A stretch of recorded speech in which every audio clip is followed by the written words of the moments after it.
ಹೇಳಿದ ಮಾತು ಕೇಳಷ್ಟೇ ಸನ್ಮಾನ ಅಂತೆ. ಹಲ್ಲೆಲೂಯಾ. ಬೈಬಲ್ನಾಗ ಹೇಳಿದಲ್ಲ, ದೇವರೇ ಹೇಳನ ಏನ್ ಗೊತ್ತಾ? ಓ ಸೌಲ, ಹೇಳಿದ ಮಾತು ಕೇಳಲಾರ್ದಂಗ ನೀನು ಏನೋ ಮಾಡ್ತಂದ್ರೆ ದೇವ್ರ ಯಜ್ಞಗಳಿಗಿಂತ ಮೆಚ್ಚದಕ್ಕಿಂತ ಯಾಕೆ ಮೆಚ್ಚ ಮಾತು ಕೇಳುವುದು ಉತ್ತಮ ಅಂತ ಚಗಳ ತಗೋಣ. ಹಲ್ಲೆಲೂಯಾ. ನೀನು ಮಾತುಗಳಷ್ಟೇ ದೇವ್ರು ಏನ್ ಹೇಳ್ತಾನೋ ಏನ್ ಹೇಳಂತ ಮಾಡೋದನ್ನ ಅದನ್ನ ಮಾಡಷ್ಟೇ ಸಾಕು. ಅದೇ ನೀನು ಏನ್ ಮಾಡ್ದಂಗ ದೇವ್ರನ್ನ ಸನ್ಮಾನ ಮಾಡ್ದಂಗ ಮಾತು, ಅದು ಸೇವಕರಿಗೆ ಬರ್ತದೆ. 1 ತಿಮೋಥೆ 4:9 ಯೋಗ್ಯತೆ ಅನ್ನೋದಕ್ಕ ವಾಕ್ಯ ತೋರಿಸೋ ಮಾತು. 1 ತಿಮೋಥೆ 4:9 ಈ ವಾಕ್ಯವು ನಂಬತಕ್ಕದ್ದಾಗಿಯೂ ಇದು ನಂಬತಕ್ಕದ್ದಾಗಿಯೂ ಸರ್ವಾಂಗ ಕಾರ್ಯಕ್ಕೆ ಯೋಗ್ಯವಾದದ್ದಾಗಿಯೂ ಏನಾಗಿದೆ? ಯೋಗ್ಯವಾದದ್ದಾಗಿಯೂ ಅದೇ ಇದಕ್ಕಾಗಿ ನಾವು ಕಷ್ಟಪಡುತ್ತೇವೆ. ಇದಕ್ಕಾಗಿ ನಾವು ಏನ್ ಮಾಡ್ತಾ ಇದೀವಿ? ಕಷ್ಟಪಡ್ತಾ ಇದೀವಿ, ಹೋರಾಡುತ್ತೇವೆ. ಯಾಕಂದ್ರೆ ಎಲ್ಲಾ ಮನುಷ್ಯರಿಗೂ ವಿಶೇಷವಾಗಿ ವಿಶೇಷವಾದ ನಂಬುವವರಿಗೆ ರಕ್ಷಕನಾಗಿರುವ ಜೀವವುಳ್ಳ ದೇವರ ಮೇಲೆ ನಾವು ನಿರೀಕ್ಷೆಯನ್ನು ಏನ್ ಮಾಡಿವಿ? ಇಟ್ಟುಕೊಂಡಿವಿ. ಎದಕ್ಕ ನಿರೀಕ್ಷೆ ಇಟ್ಕೊಂಡಿವಿ? ಏನ್ ತೋರಿಸ್ತಂದ್ರೆ 9ನೇ ವಚನ ಸ್ಪಷ್ಟವಾಗಿರ್ತದೆ.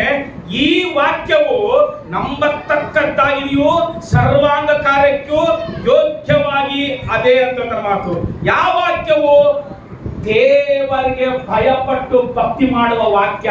ಅಂದ್ರೆ ದೇವರಂದ್ರೆ ಭಯ ನಮಗಿರ್ಬೇಕಂತೆ. ಆ ವಾಕ್ಯ ಏನ್ ಪಡ್ಬೇಕು? ದೇವರಂದ್ರೆ ನಾವು ಭಯ ಪಡ್ಬೇಕು. ದೇವರ ವಾಕ್ಯ ಅಂದ್ರೆ ಭಯ ಪಡ್ಬೇಕು. ನಾನು ಅವಾಗ ಹೇಳಿದಲ್ಲ, ಬಬುಲೋನ್ ದೇಶದಲ್ಲಿರುವಂತ ಆ ಒಂದು ದುಷ್ಟ ಆ ಜನರು ಇಸ್ರಾಯೇಲ್ ಜನರನ್ನ ಏನ್ ಮಾಡ್ಬೇಕಂದ್ರ, ನೋಡಪ್ಪ ನಿನ್ನ ಜನರಲ್ಲಿ, ನಿನ್ನ ಪ್ರಜೆಗಳಲ್ಲಿ, ನಿನ್ನ ಸಂಸ್ಥಾನದಲ್ಲಿ ಹೋಗ್ತಾರ, ಇವ್ರು ಪ್ರತ್ಯೇಕವಾದ ನೀನ್ ಹೇಳಿದ ಮಾತು ಅಸಲು ಕೇಳಂಗಲ್ಲ, ಅದಕ್ಕೋಸ್ಕರ ಇವ್ರನ್ನ ತೆಗೆದಾಕ್ಬೇಕಂತ ನೋಡಿರಂತೆ. ಆದ್ರೆ ಕ್ರೈಸ್ತರು ಎಲ್ಲಿದ್ರು ಏನಾದ್ರೂ ದೇವರಿಗೆ ಭಯ ಪಟ್ಟೆ ಬದುಕಬೇಕಂತೆ. ಅವಾಗ ವಾಕ್ಯ ನಿನ್ನಿಂದ ಏನಂತಂದ್ರೆ ಪ್ರಜ್ವಲಿಸುತ್ತೆ. ಹಲ್ಲೆಲೂಯಾ. ನಿನ್ನಿಂದ ವಾಕ್ಯ ನೆರವೇರ್ತದಂತೆ. ವಾಕ್ಯ ನೆರವೇರಲಾರ್ದೆ ಹೋದ್ರೆ ಎಷ್ಟು ವಾಕ್ಯಗಳಿದೆ, ಏನ್ ಪ್ರಯೋಜನ? ವಸಲಿ ವಾಕ್ಯ ನಮ್ಮಿಂದ ಎಷ್ಟು ನೆರವೇರ್ತಾವ ಅನ್ನೋದು ಬಹಳ ಪ್ರಾಮುಖ್ಯ. 1 ತಿಮೋಥೆ 1:15 ಓದುವಾಗ ಅಲ್ಲೇ ಪಕ್ಕದಲ್ಲಿ ಐತು. 1 ತಿಮೋಥೆ 1:15 ಕ್ರಿಸ್ತ ಯೇಸು ಪಾಪಿಗಳನ್ನು ರಕ್ಷಿಸುವುದಕ್ಕೋಸ್ಕರ ಪಾಪಿಗಳನ್ನು ರಕ್ಷಿಸುವುದಕ್ಕೋಸ್ಕರ ಈ ಲೋಕಕ್ಕೆ ಬಂದನು ಎಂಬ ವಾಕ್ಯವು ನಂಬತಕ್ಕದ್ದಾಗಿಯೂ ಸರ್ವಾಂಗ ಕಾರ್ಯಕ್ಕೆ ಯೋಗ್ಯವಾದದ್ದು. ದೇವರ ವಾಕ್ಯ ಏನೈತೆ? ಯೋಗ್ಯವಾದದ್ದು. ದೇವರ ವಾಕ್ಯ ಸಜೀವವಾದದ್ದು. ದೇವರ ವಾಕ್ಯ ನಮ್ಮನ್ನು ಸಜೀವರನ್ನಾಗಿ ಲೆಕ್ಕ ಮಾಡುವಂತದ್ದಾಗಿದೆ. ಅದಕ್ಕೋಸ್ಕರ ಯಾವಾಗ ಹೇಳ್ತಾರ, ಆಕಾಶ ಗತಿಸುವುದರ ಹೋಗ್ತತೆ, ಭೂಮಿ ಗತಿಸುವುದರ ಹೋಗ್ತತೆ. ಏನ್ ಗತಿಸುವುದ್ರ?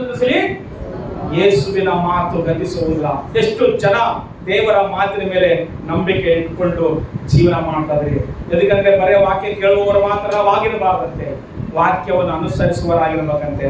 ಯಾಕೆ ಗೊತ್ತಾ? ದೇವರ ವಾಕ್ಯಕ್ಕೆ ಶಕ್ತಿ ಇದೆ, ದೇವರ ವಾಕ್ಯಕ್ಕೆ ಬಲ ಇದೆ, ದೇವರ ವಾಕ್ಯಕ್ಕೆ ಜೀವ ಇದೆ. ನಿಮಗೆ ಗೊತ್ತಾ? ಯೇಸು ಮಾತಾಡಿದ್ರೆ ಸಾಕು, ಅದು ನೆರವೇರ್ತದಂತೆ. ಕಾನಾ ಊರಿನಲ್ಲಿ ಏನಾಯ್ತಂತ ಯಾವಾಗ್ಲೂ ಎಲ್ಲ ಹೇಳ್ರಿ, ದ್ರಾಕ್ಷರಸ ಮುಗಿದೋಯ್ತೆ. ದ್ರಾಕ್ಷರಸ ಮುಗಿದೋದ್ಮೇಲೆ ಬಂದು ಎಲ್ಲರೂ ಮಾತಾಡ್ತಾರ, ಹೇಳ್ತಾರ, ಯೇಸು ಹೋಗಿ ಪಾತ್ರೆಗಳನ್ನು ಮುಟ್ಲಿಲ್ಲ, ಪಾತ್ರೆಗಳಿಗೆ ನೀರನ್ನ ಮುಟ್ಲಿಲ್ಲ, ಪಾತ್ರೆಗಳಿಗೆ ಎಷ್ಟು ನೀರು ತುಂಬಿರಂತ ನೋಡಿಲ್ಲ, ಹೋಗಿ ತುಂಬಿಕೊಂಡು ಹೋಗಿ ಕೊಡಲ್ಲ. ಯೇಸುವಿನ ಮಾತಿನ ಮೇಲೆ ನೀನು ನಡೆಯುವುದಾದ್ರೆ ನಿನ್ನ ಜೀವ ಆಶೀರ್ವಾದಕರವಾಗಿರ್ತದೆ. ಹಲ್ಲೆಲೂಯಾ. ಅದೇ ದೇವರ ವಾಕ್ಯ ನಂಬತಕ್ಕದ್ದಾಗಿದೆ ಅಂತ. ಏನ್ ನಂಬುತ್ತಾ ಇದೀವಿ ನಾವು? ದೇವರ ವಾಕ್ಯ ನಂಬುತ್ತಾ ಇದೆಯಾ? ನಿನ್ನ ಜೀವನದಲ್ಲಿ ನಡೆಯುವ ಪರಿಸ್ಥಿತಿ ನೋಡಿ ನೀನು ಭಯ ಪಡಬೇಡ. ನಿನ್ನ ಜೀವನದಲ್ಲಿ ಆಗುವ ಪದ್ಧತಿಗಳು ನೋಡಿ, ಮನುಷ್ಯರು ನೋಡಿ ಭಯ ಪಡಬೇಡ. ದೇವರ ವಾಕ್ಯವನ್ನು ಕೈಕೊಂಡು ನಡಿ. ಆಮೇಲೆ ಯಾವಾಗ ದೇವರ ವಾಕ್ಯವನ್ನು ಯಾರು ಹಿಡ್ಕೊಳ್ತಾರೋ, ದೇವರ ವಾಕ್ಯವನ್ನು ಯಾರು ಕೇಳ್ತಾರೋ, ಕೇಳಿ ಕೇಳಿ ಕೇಳಿ ಕೇಳಿ ಕೇಳಿ ಬೆಳಿತಾರೋ, ಬೆಳೆದಾಗ ಮೆಚುರಿಟಿಗೆ ಬರ್ತಾರ, ಜ್ಞಾನದಲ್ಲಿ ಬೆಳಿತಾರೆ, ಬುದ್ಧಿಯಲ್ಲಿ ಬೆಳಿತಾರೆ, ವಿವೇಕದಲ್ಲಿ ಬೆಳಿತಾರೆ, ಮಾನಸಿಕವಾಗಿ ಬೆಳಿತಾರೆ, ದೈವಿಕವಾಗಿ ಬೆಳಿತಾರೆ. ಬೆಳೆದಾಗ ಭಿಕ್ಷೆ ಬೇಡಂಗಲ್ಲ, ಬೆಳೆದಾಗ ಅಧಿಕಾರದಿಂದ ಮಾತಾಡ್ತಾರೆ. ಬೆಳಿಲಾರ್ದವರು ಯಾರು ಗೊತ್ತಾ?